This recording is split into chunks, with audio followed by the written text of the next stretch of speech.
Bonjour à toutes, bonjour à tous, c'est Grande Loutre ou Jason d'Atelier Longue Distance, c'est comme vous voulez.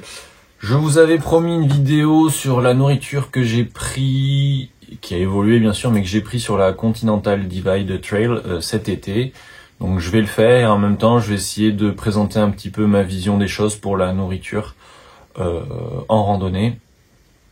Ou pour les sports d'endurance longue, mais principalement pour la randonnée, parce qu'il y a certaines contraintes qu'il n'y a pas ailleurs.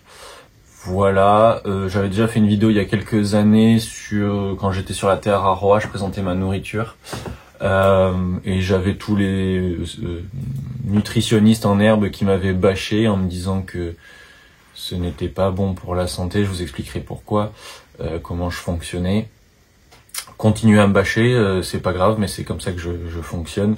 Et c'est comme ça que la majorité des randonneurs au long cours dans la vie réelle, pas sur internet, fonctionnent. Donc voilà, vous commentez si vous voulez, j'y répondrai ou pas. Parce qu'effectivement, en randonnée longue distance, on va très souvent, à part peut-être 1 ou 2% de la population, va très mal manger. Et il faut être plus ou moins d'accord avec ça. Je vais me focaliser sur la randonnée à longue distance. C'est au-delà, j'estime au-delà de 2, 3, plutôt 3, 4 semaines, parce que en dessous, on va pouvoir faire un peu n'importe quoi avec la nourriture sans que ça ait vraiment de réel impact sur nos performances, même si ça peut l'avoir, mais en mangeant trop peu, ou mal ou pas ou trop, c'est un peu compliqué de manger trop, mais ça va pas avoir de réel impact, à part si on est vraiment déjà très maigre et qu'on va en plus pas se nourrir. Là on va tomber dans des problèmes. Ou voilà, je suis pas nutritionniste, je suis pas médecin, mais de mon ressenti, si on ne marche que 2-3 semaines, c'est difficile d'avoir des problèmes liés à ce qu'on va manger, si on fait un petit peu attention bien sûr. Au-delà, il faut vraiment quand même réfléchir un petit peu, sinon on va tomber facilement dans l'épuisement ou dans des carences ou autres. Même si comment je fonctionne n'est pas du tout parfait, ça a été éprouvé, ça fonctionne pour moi, ça fonctionne certainement pour d'autres aussi. Donc on va essayer de voir ça ensemble, comment je fonctionne. Je ne vous donne pas de conseils à proprement parler. Vous prenez des conseils sur comment j'ai fait si vous voulez, mais vous vous débrouillez avec mon expérience à moi. Ça va certainement être très long et très barbant, donc je vous préviens, voilà, prenez un café, un thé, comme vous voulez. Donc moi, comment j'ai fonctionné pour me nourrir en randonnée longue distance, c'est que je suis parti en me disant que je ne savais pas combien de calories il fallait que je mange. Parce que dans la vie de tous les jours, j'ai jamais calculé ça. Je suis pas un bodybuilder qui calcule ses calories. J'ai fait pas mal de sport à un niveau intéressant, mais je me suis jamais vraiment penché sur combien de calories je mangeais. Je me suis toujours focalisé sur ma faim. Et c'est aussi comme ça qu'il faut fonctionner en randonnée, il faut fonctionner sur sa faim, bien évidemment, mais parfois ça peut être un petit peu faux par rapport à nos besoins réels. Et donc je me suis allé sur internet, il y en a des dizaines de calculettes où on calcule combien on a besoin de calories par jour pour sans activité physique fonctionner, ou avec de l'activité physique. Donc là, dans ce cas-là de la randonnée, on met notre âge, notre poids, même si le poids d'un randonneur va évoluer au fur et à mesure des kilomètres, mais au moins au départ. L'âge, le poids et la quantité d'activité physique. Donc là, dans les calculateurs, on va mettre vraiment le maximum, et généralement on trouve des chiffres qui sont à peu près justes. Moi, j'ai trouvé que avec la quantité de kilomètres que je faisais, mon poids, mon âge, il faut à peu près que j'ingurgite 4500 calories par jour pour ne pas maigrir, ne pas être en manque d'énergie. Bien sûr, toutes les calories ne se valent pas en termes de qualité et de bienfaits pour le corps. Mais sur quelques mois, on peut, tant qu'on a le total calorique, à mon expérience, tant qu'on a le total calorique, même si c'est pas de la bonne qualité, on peut arriver jusqu'au bout de sa randonnée et ça ira. Bien sûr, ça veut dire que avant la randonnée et après la randonnée, on a un régime alimentaire sain, équilibré, sans carence, etc. Voilà. Mais je suis pas médecin, mais bon, ça paraît quand même évident pour tout le monde. Donc, Moi j'avais trouvé peut-être un chiffre un peu en deçà et je pensais pas que j'allais faire peut-être autant de kilomètres, mais vraiment prenez le chiffre qui va vous être donné par le calculateur et prenez encore un petit peu de marge. Et dans ces calories là, on sait que il y a 3 types de macronutriments, donc les lipides, les glucides et les protéines. Vu qu'on va faire beaucoup de sport, des protéines, il va falloir en prendre. Si je dis pas de bêtises, c'est 2 à 3 grammes de protéines par kilo de poids de corps et par jour. Je mettrai quelque chose si je me trompe au montage. Donc ça, il faut essayer de le respecter pour pas perdre trop en masse musculaire. Et vu qu'on marche toute la journée, c'est quand même important de conserver de la masse musculaire. Pour le reste, on va réfléchir d'une façon que on va toujours essayer de prendre ce qui est le plus compact, même si j'en parlerai après. Et si vous voulez, 1 gramme de lipides, donc les lipides c'est les graisses, c'est 1 gramme, c'est 9 calories, alors que 1 gramme de glucides ou 1 gramme de protéines, c'est 4 calories. Donc dans un objectif d'avoir un sac léger, on va prendre les protéines pour garder sa capacité musculaire et son volume musculaire, et après on va s'orienter plutôt vers les lipides qui sont les plus caloriques pour 100 grammes ou pour 1 gramme. Après, voilà, il faut faire attention parce que trop de lipides, ça peut accélérer le transit et ça peut amener à avoir des selles pas de la bonne consistance ou avoir un système digestif un peu patraque, enfin voilà. Mais bon, après le corps va quand même s'habituer, mais la transition sur un régime très fort en lipides peut surprendre certains systèmes digestifs. Moi le premier, j'ai un système digestif assez sensible, disons, et quand je passe à beaucoup plus de lipides que d'habitude, ça fait des changements de digestion. Donc voilà, faut essayer d'équilibrer entre lipides, glucides et protéines avec le total calorique qu'on souhaite ingurgiter par jour pour rester en forme. Si on est en surpoids, le corps va maigrir et va en puiser dans les réserves et donc compenser si on n'a pas assez de nourriture. Dans mon cas où j'ai pas un seul kilo en trop, de mon point de vue, je compte pas du tout sur ma graisse viscérale pour me nourrir, donc il faut que je prenne ce que je dépense pour pas perdre de poids. Dans mon cas, ça se traduit par le fait de manger autant que je veux, en quantité que je veux, à n'importe quel moment de la journée, autant que je veux, tout le temps, partout, pour garder mon poids. C'est comme ça que je dois fonctionner en randonnée. Voilà.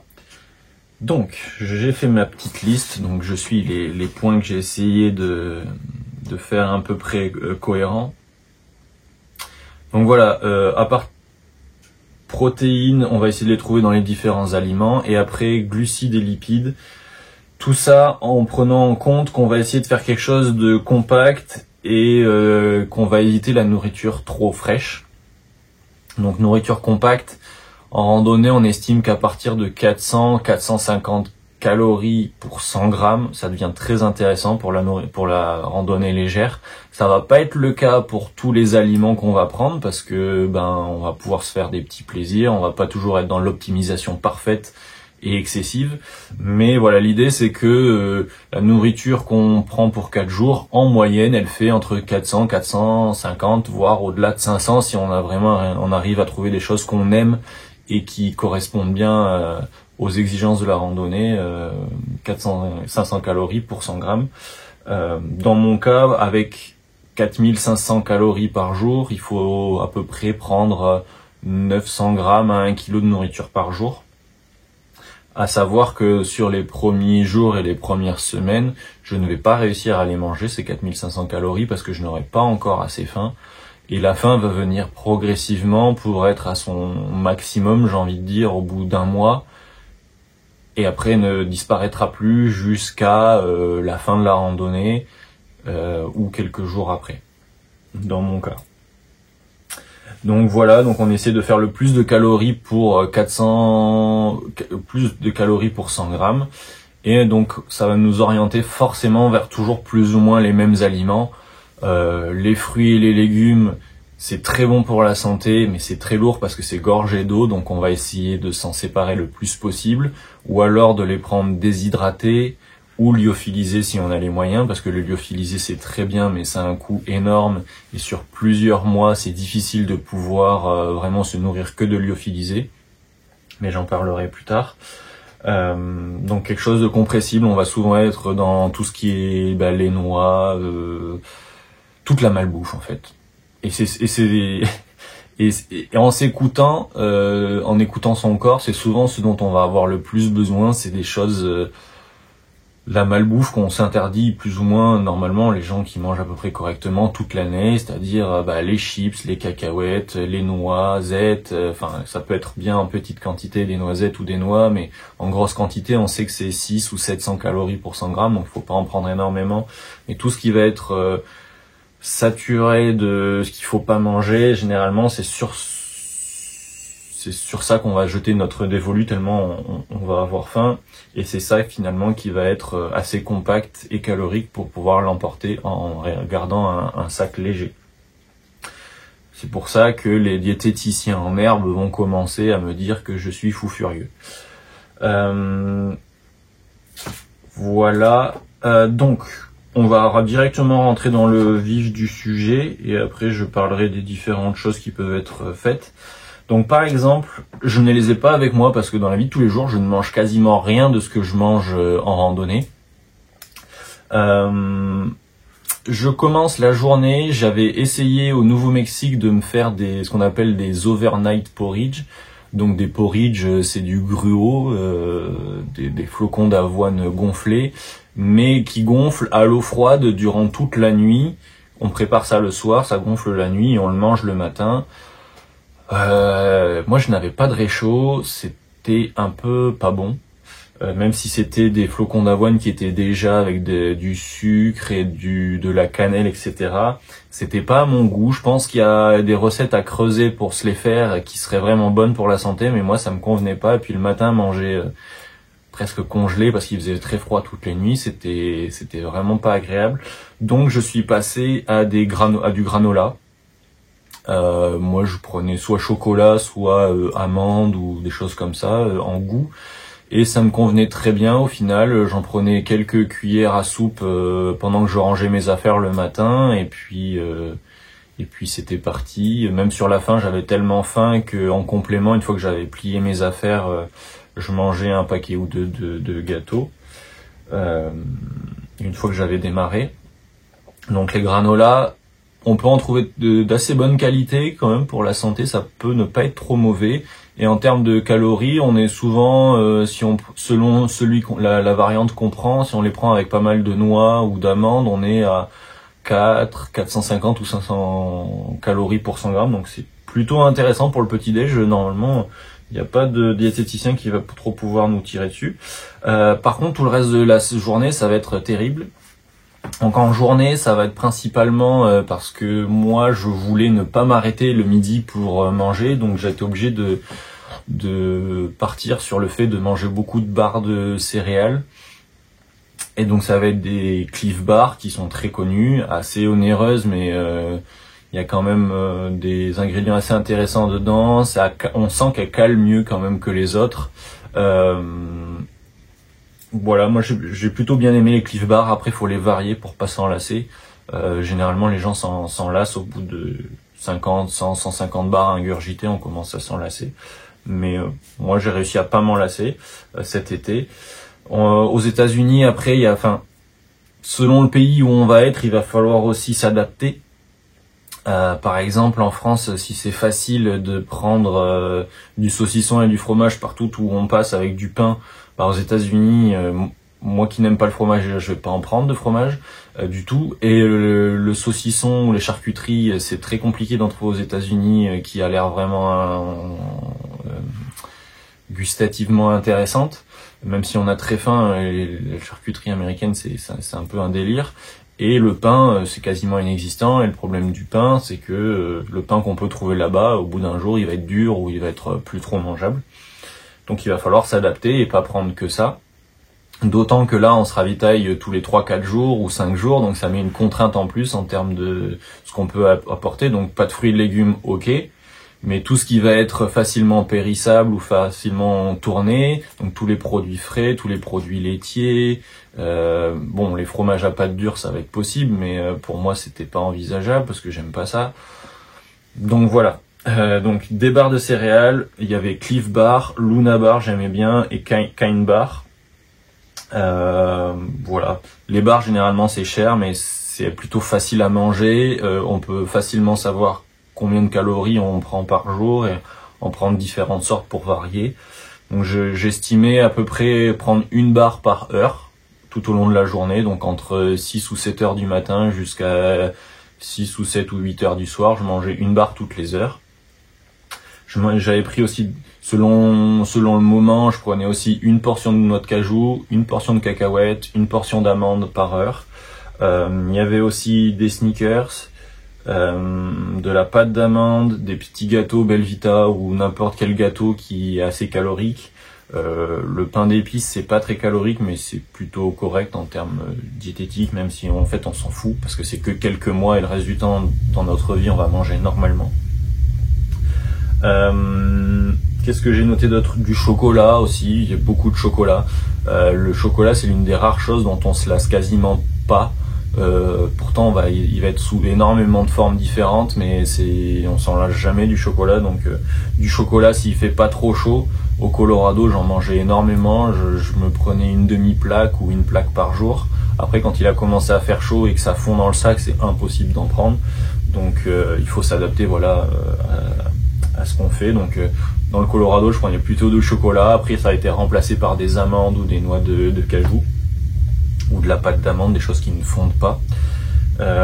Après, les Snickers, je les mangeais le matin quand ils faisaient encore frais, pour pas qu'ils fondent, et parfois je les mangeais fondus et je passais 5 minutes à lécher le plastique pendant que je marchais.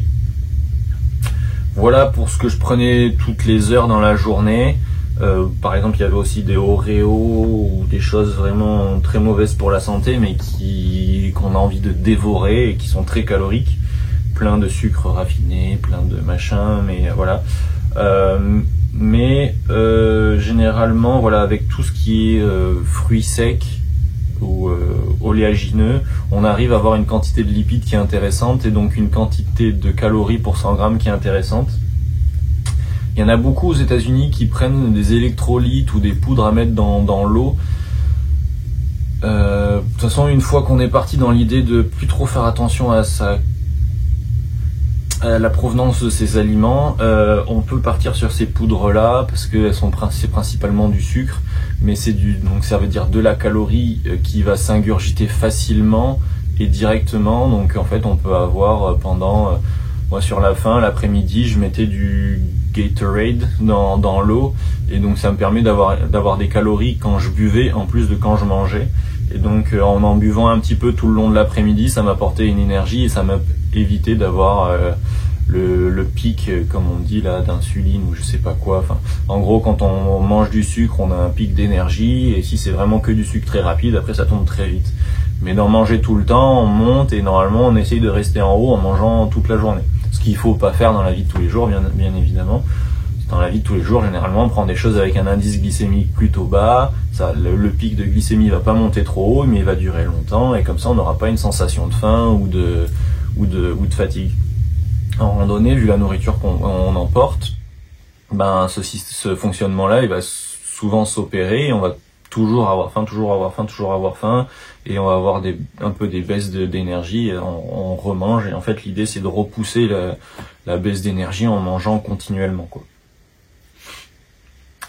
Le premier mois, les premières semaines, j'ai réussi à ne pas faire de repas du midi.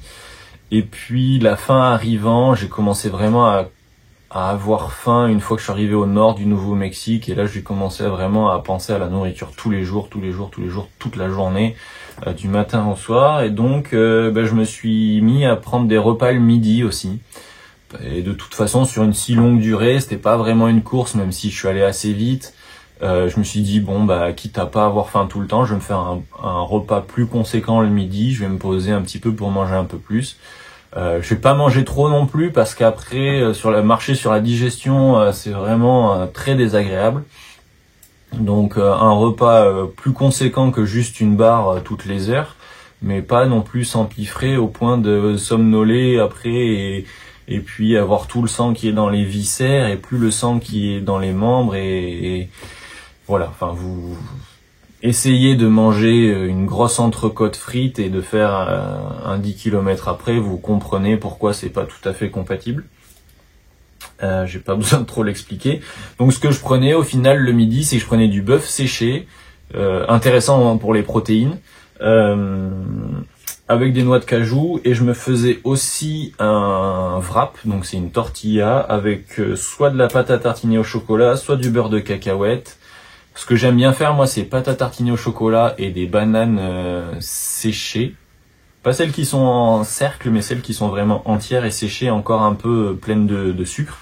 Ça, c'est délicieux, mais là-bas, c'était pas possible d'en trouver, donc c'était juste tortilla avec de la pâte à tartiner au chocolat. Et ça, je m'en prenais pas mal le midi, ça me permettait de me caler un petit peu. Après, si j'avais vraiment faim, j'essayais de picorer des trucs d'autres moments de la journée, mais je me restreignais un peu quand même.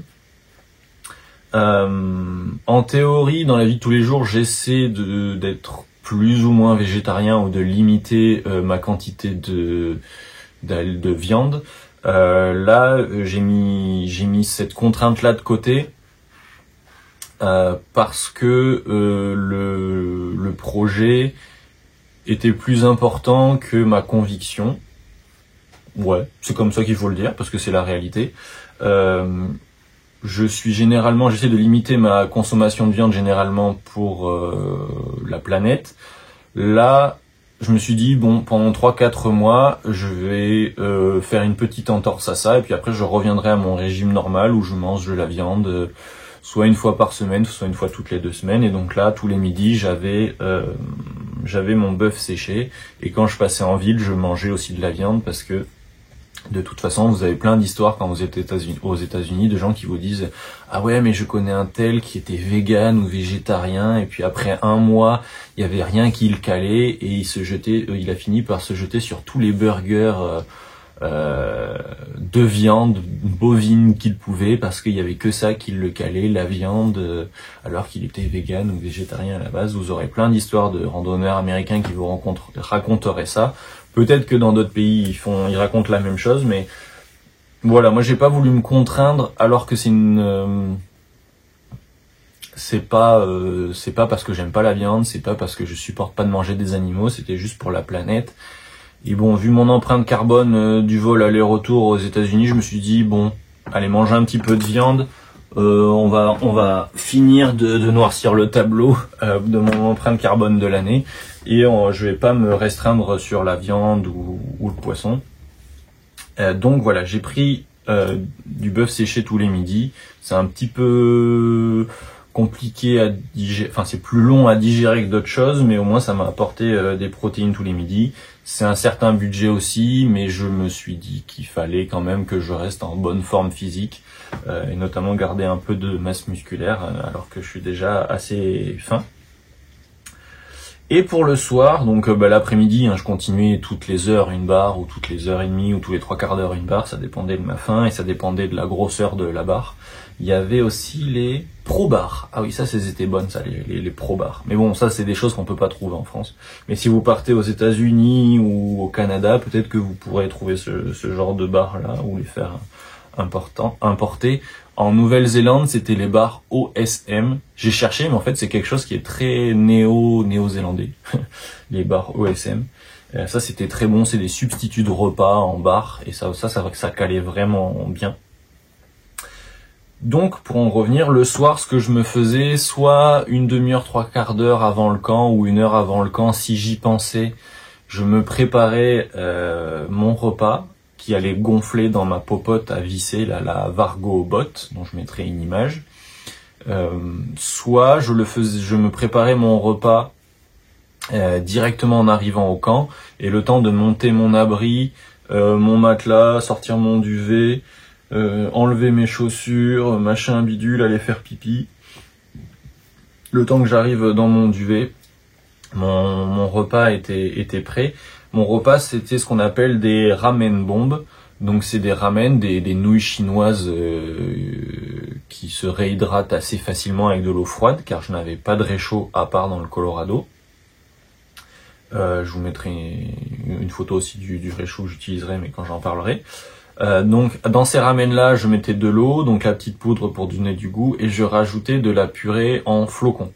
Donc purée mousseline, mais purée en flocons, là-bas c'est Haidohan mashed potatoes, donc de la purée en flocons.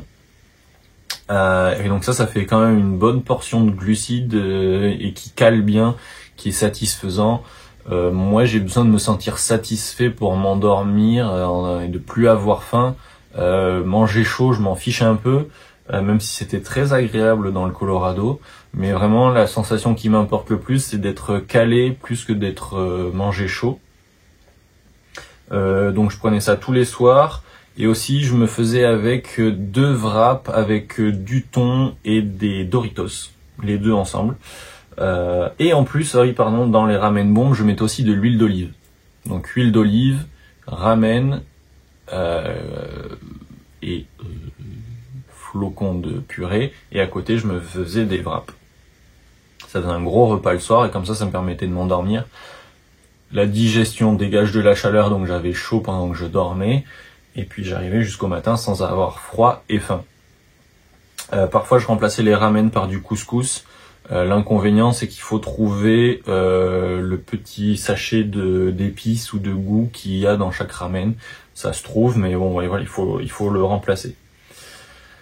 Donc avec tout ça, ça fluctuait relativement, à part le repas du midi et le repas du soir où je prenais quasiment tout le temps la même chose. Les bars changeaient un petit peu selon l'endroit où j'arrive à les trouver, parce que se ravitailler sur la CDT, c'est assez surprenant. On se ravitaille souvent dans des stations essence. C'est un peu le même concept qu'en France. Dans les stations essence, il y a que de la malbouffe. De toute façon, on veut acheter de la malbouffe parce que c'est ça qui est calorique pour 100 grammes et qui nous fait envie. Les supermarchés, il y en a de temps en temps, il y en avait aussi pas mal, mais voilà, le choix est pas toujours le même parce qu'on est vraiment dans la diagonale du vide des États-Unis. On passe par le Wyoming qui est aussi peuplé en termes de densité que la Mongolie et qui regroupe sur la taille de la France 400 000 personnes. Donc on est vraiment dans des endroits où c'est des petits villages avec des petits supermarchés. Parfois il y en a des gros, mais bon, la plupart du temps il faut se débrouiller avec ce qui est proposé. Même si c'était les États-Unis, il faut se débrouiller avec ce qui est proposé dans les supermarchés. Comme à peu près partout où on veut faire de la rando un peu intéressante, on est dans des endroits où c'est moins peuplé parce qu'on est souvent en race campagne ou en montagne et qu'il n'y a souvent pas des grosses villes. Donc voilà, ça fluctuait un petit peu, mais généralement le petit déjeuner, le repas du midi quand j'ai commencé à en faire et le repas du soir ne bougeait quasiment pas. Et après en journée, ça évoluait un petit peu.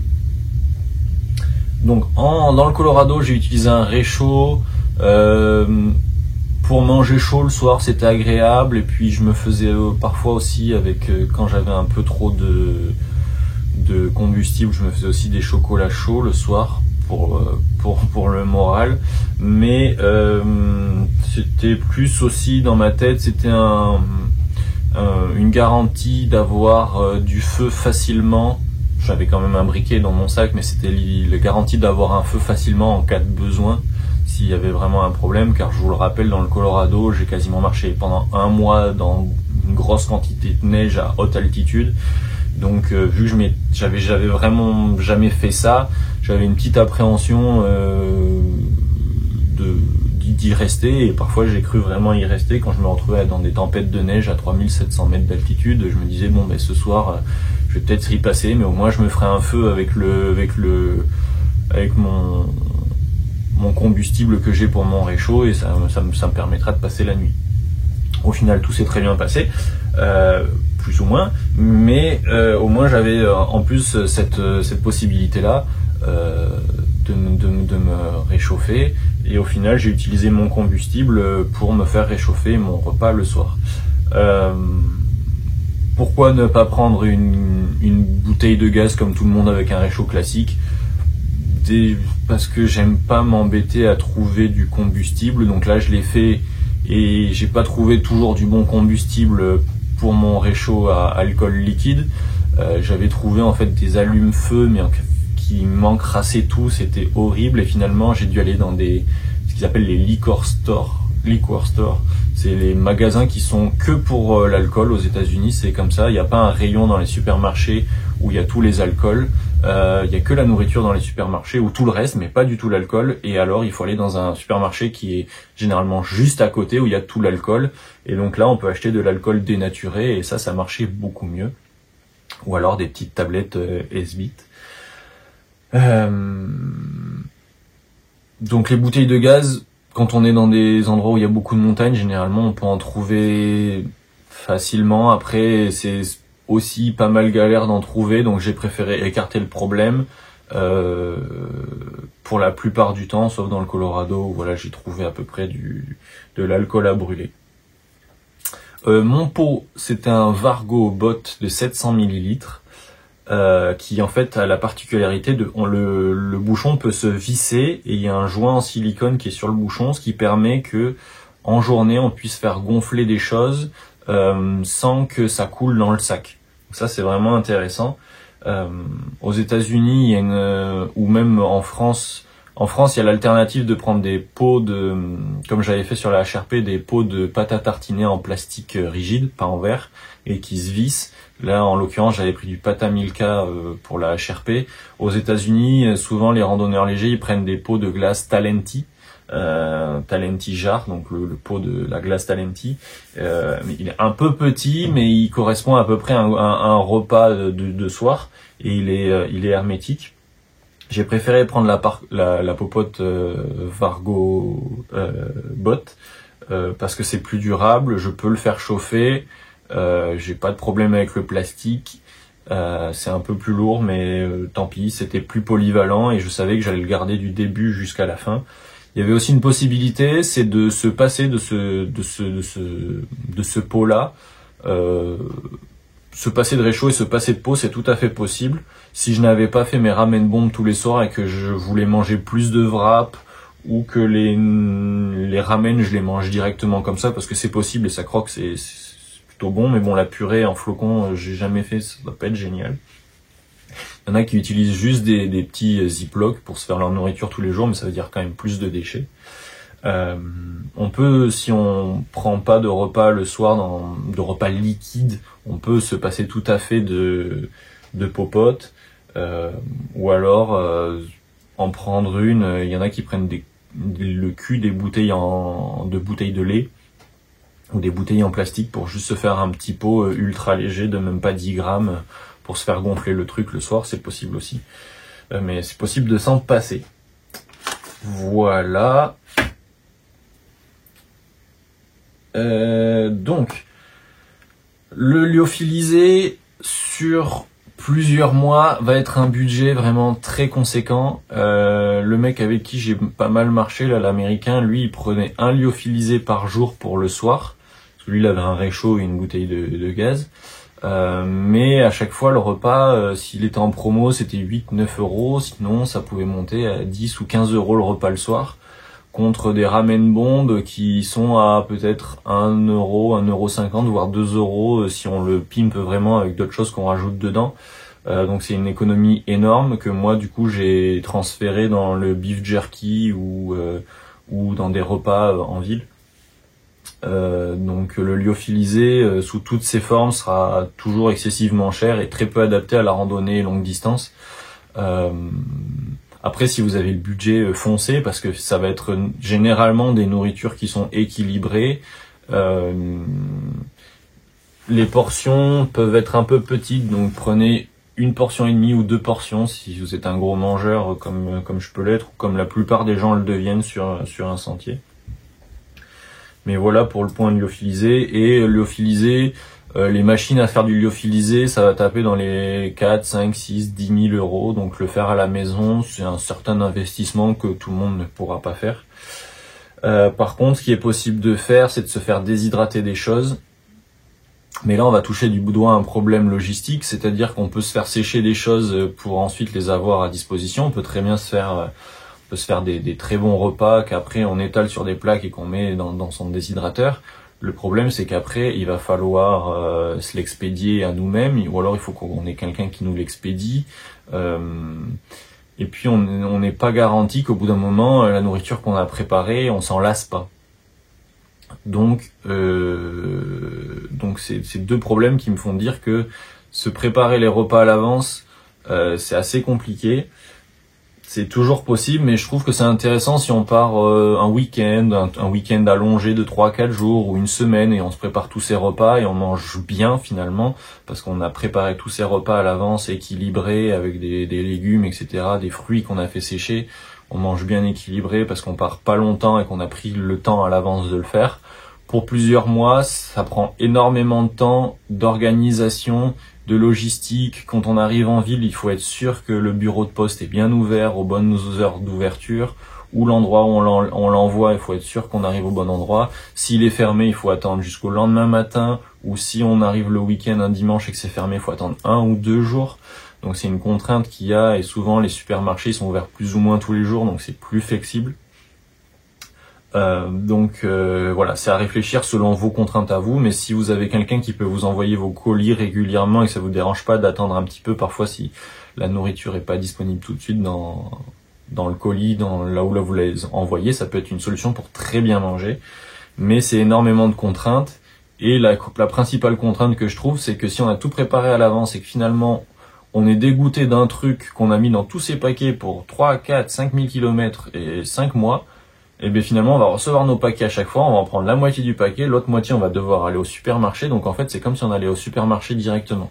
Donc c'est assez peu, je trouve, judicieux, mais si vous vous connaissez très bien, peut-être que cette vidéo vous la regarderez pas parce que vous savez déjà comment vous fonctionnez au niveau de la nourriture, mais si vous connaissez très bien, ça peut fonctionner. Si vous connaissez pas, c'est un petit peu risqué. Dans mon cas, moi je me lasse très très peu des choses que je mange même tous les jours, donc ça pourrait marcher. Ça serait à voir, à essayer à l'avenir, mais encore faut-il que j'ai un projet de repartir aussi longtemps.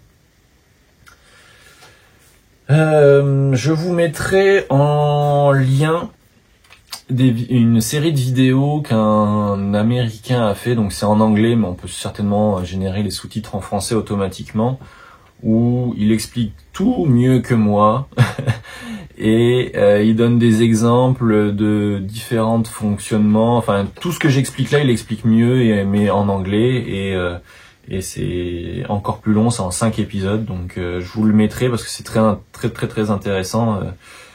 J'ai appris plein de choses. Il y a des choses que je connaissais déjà et il y a plein de choses que j'ai apprises. Mais le principal problème qu'il va y avoir pour des Français ou des francophones, c'est que généralement toute la nourriture dont ils parlent, c'est de la nourriture qu'on trouve qu'aux États-Unis. Donc il va falloir trouver des équivalents à chaque fois en France. Voilà, j'ai parlé du fait qu'il faille s'adapter au pays. J'ai parlé des végétariens et des véganes. Chacun a le régime alimentaire qu'il veut, mais c'est très compliqué de ne pas être flexible sur ce genre de randonnée-là. La flexibilité, autant que ça soit dans le planning, que dans la nourriture, que dans le kilométrage par jour, que sur tous les aspects, il faut être flexible. C'est vraiment la clé pour arriver au bout d'une traversée comme ça. Être flexible et pouvoir s'adapter, et avoir des très grosses contraintes alimentaires, c'est possible, mais la plupart des personnes que j'ai croisées qui étaient véganes à la base sont passées végétariennes, donc elles avaient incorporé des œufs ou des choses comme ça dans leur alimentation. Et les gens végétariens comme moi, souvent ils passent à nourriture normale, enfin omnivore totale pendant la randonnée, et après on reprend un régime alimentaire comme chacun le souhaite. L'idée c'est de trouver forcément ce qui convient à vous-même. Voilà. Qu'est-ce que je voulais aborder ? Ah oui. Après la randonnée, ça se passe différemment pour tout le monde. J'ai rencontré pas mal de personnes qui se sont tellement affamées et étaient tellement tout le temps en train de manger pendant une randonnée que une fois que la randonnée s'est arrêtée, En théorie, on ne devrait pas arrêter de marcher d'un seul coup parce que les jambes elles gonflent, le corps il comprend pas ce qui se passe. C'est un peu comme se mettre à marcher 40 km du jour au lendemain, le corps il va avoir mal, on va se faire des tendinites, on va avoir des ampoules, etc. Et à l'inverse, arrêter de marcher du jour au lendemain, on va être content parce qu'on va pouvoir se reposer, mais le corps et les jambes ils vont dire non, c'est pas possible, t'es debout 12 à 15 heures par jour, tu peux pas t'arrêter de marcher du jour au lendemain. Pourtant, c'est ce que la plupart des gens font, et moi, c'est ce que j'ai fait. Je me suis plus ou moins arrêté de marcher du jour au lendemain. Alors, je marchais 1 heure par jour, mais rien d'équivalent à faire 50 km par jour. Et au niveau de la nutrition, c'est à peu près pareil. On a beaucoup moins d'activité physique, donc nos besoins en calories, ils se réduisent drastiquement. Par contre, on a normalement toujours aussi faim. Dans mon cas, en fait, ma faim, elle a disparu au bout de même pas une semaine. J'ai arrêté d'avoir faim parce que j'ai mangé suffisamment et mon corps s'est adapté très vite. J'ai cette chance-là que mon corps, il s'adapte très vite à la situation et notamment au fait de devoir manger moins. Donc à partir du moment où j'avais plus besoin de manger autant, mon corps m'a arrêté de me dire qu'il avait faim et qu'il fallait que je mange.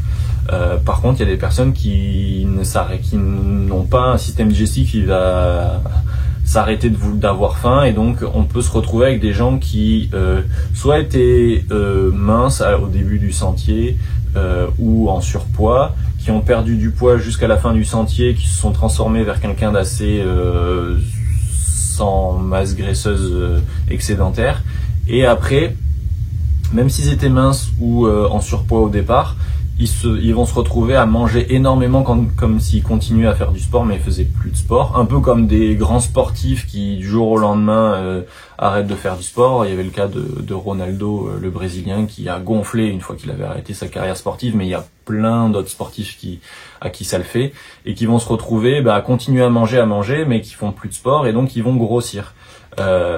Et donc ça arrive à pas mal de personnes. Ce qu'il faut, c'est le savoir à l'avance ou s'en rendre compte et se dire bon là j'abuse, là j'arrête, je me remets à une nutrition correcte. J'ai mangé tout ce dont je rêvais depuis des mois. Là, à la semaine où je suis rentré, je me suis fait tous les bons plats, tout. J'ai arrêté de me frustrer en termes de quantité parce que c'était trop lourd dans le sac et tout. Pendant une semaine, je me suis fait plaisir à la fin de la randonnée. Là, je repars sur une nutrition à peu près correcte. Sinon, après, on peut aller vers une prise de poids qui, après, peut être souhaitable pour vous, moi qui n'est pas souhaitable pour moi. Donc, voilà, à faire attention, voilà, de pas rester dans le fonctionnement de nourriture qu'on a eu pendant quelques mois, et les quantités qu'on a ingurgitées pendant quelques mois, ça peut être un peu un écueil. Voilà, et surtout ce qu'il y a à faire, mais bon, ça c'est un peu tout le temps, et moi c'est que je me suis écouté. Au début, j'avais prévu pas mal de nourriture, et quand j'arrivais au ravitaillement, j'en avais toujours un petit peu trop, et puis plus le temps passait et plus j'arrivais à ne plus rien avoir arrivé en ville parce que j'avais plus faim et je connaissais mieux mes besoins et les quantités que j'allais manger. Donc vraiment s'écouter, et pareil, une fois que je suis rentré, je me suis écouté. Je pensais que j'allais vouloir manger pendant des semaines et des semaines toute la nourriture que je pouvais pas manger, parce qu'en plus j'étais frustré aux États-Unis. Même au restaurant où je passais tous les 3-4 jours à chaque fois que j'allais en ville, c'était toujours des burgers, des desserts soit à la fraise, soit à la cannelle. Les petits déjeuners, c'était toujours des trucs gras avec du bacon, des œufs brouillés, des pancakes. Enfin, c'était pas bon, mais bon, j'étais content parce que je me remplissais, mais au fur et à mesure, la nourriture des restaurants ne me faisait plus du tout rêver, et j'avais envie de choses vraiment équilibrées, bien cuisinées. Je sais pas, même des trucs de mangeur de graines comme je suis plus ou moins la plupart du temps, mais des salades de quinoa, du saumon avec je sais pas, des poireaux, ou des choses vraiment cuisinées correctement, ou même des pâtes carbo, ou des pâtes avec une bonne sauce, même des choses simples comme ça où c'est pas possible ou presque de le trouver dans les restaurants aux États-Unis où il y a tout le temps des gros burgers, etc. Ça commençait à me lasser, alors que c'est de ça que j'avais envie, et c'était assez bizarre comme sensation d'avoir énormément faim, de vouloir vraiment cette nourriture assez peu saine mais très grasse et très satisfaisante en termes de de satiété, mais à la fois d'en être dégoûté parce que j'en avais un peu trop vu. Mais voilà, je me suis écouté et au final, arrivé ici, je me suis fait 2-3 plats que j'avais envie de me faire, que je pouvais pas me faire sur le chemin, des bons repas de famille, etc. Puis après, je suis retourné assez facilement à un régime alimentaire de tous les jours. Vous faites ce que vous voulez après, peu importe. Mais voilà comment j'ai fonctionné. Je crois que j'ai à peu près brossé tout ce que j'avais à vous transmettre de mon expérience avec la nourriture. Si vous avez des questions, elles sont le bienvenues. J'essaie de réfléchir 2 secondes pendant que je vous parle, de savoir si j'ai vraiment pu parler de tout ce qui peut être fait. Un point que je n'ai pas évoqué et que je rajoute au montage, auquel j'ai réfléchi juste en éteignant la caméra, c'est que j'ai oublié de le noter, c'est que j'ai pris des compléments alimentaires. Alors compléments alimentaires, pas des protéines ou des trucs de bodybuilder ou quoi que ce soit, mais j'ai pris, comme je savais que j'allais être assez carencé dans mon régime alimentaire sur le sentier, et que ce que j'allais manger en ville ou dans les supermarchés, des fruits ou des légumes quand j'étais dans le supermarché ou au restaurant quand je prenais des burgers, des pizzas, des machins, des glaces, etc. Ça allait pas compenser et puis ça allait pas forcément être génial. J'ai pris des compléments multivitaminés quasiment pendant les 3 premiers mois que j'avais toujours avec moi, donc c'était 1 gélule ou 2 par jour. Et après, je sentais que j'avais pas mal de fatigue mentale ou de fatigue générale, donc j'avais pris des choses spécifiques pour ça. Je veux pas dire de bêtises, mais je crois que j'avais pris du magnésium pour la fatigue mentale, mais voilà. Renseignez-vous avant de prendre des quoi que ce soit. Les carences, c'est grave, mais être en surdose, ça peut être grave aussi, donc faites attention. Et ce que j'avais pris et qui nous avait été donné en fait par un millionnaire qui m'a ramassé sur le bord de la route pour m'amener en ville pour me ravitailler à Steamboat Spring dans le Colorado. Il nous avait acheté avec le mec avec qui j'étais là, Josh, et il nous avait acheté des boîtes de fruits et légumes déshydratés broyés dans des pilules. Donc il y en avait 3 pots de 3 sortes différents. Je crois qu'il nous en avait acheté pour 200 € sans nous prévenir. On s'est dit, ah tiens, c'est bon pour la santé et tout. Donc nous on l'avait pris, on avait regardé, et en fait effectivement c'était des fruits et des légumes mixés dans des petites gélules où en fait c'était des concentrés de vitamines et de minéraux on en prenait 1 chacun par jour des 3, et ça a permis je l'espère du moins, compenser certaines carences dans ce régime alimentaire là.